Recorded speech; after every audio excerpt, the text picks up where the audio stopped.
মানুষের জীবনের একটা অত্যন্ত গুরুত্বপূর্ণ সুখ এবং প্রয়োজনীয়তাও।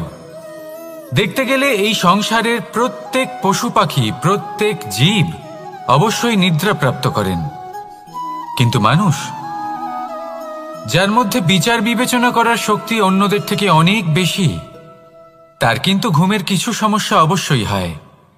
কি বলেন, তাই তো? এবার এর কারণ কি? চিন্তা। এবার চিন্তা আমাদের সবার জীবনে আছে।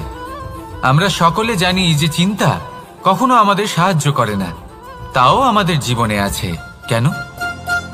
চিন্তার মাধ্যমে কি কখনো কোনো সমস্যার সমাধান হয়েছে? অর্থের চিন্তা করলে কি অর্থ লাভ হয়? ভবিষ্যতের চিন্তা করলে কি ভবিষ্যৎ ঠিক হয়ে যায়?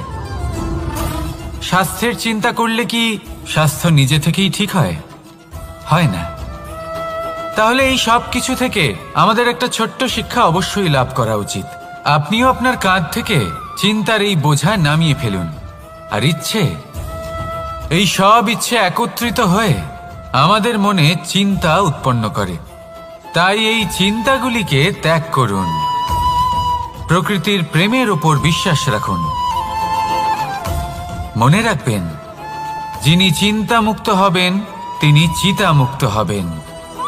সুখের নিদ্রা প্রাপ্ত করুন, আর নিদ্রায় যাবার আগে আমার সাথে ভালোবেসে বলুন, রাধা রাধা।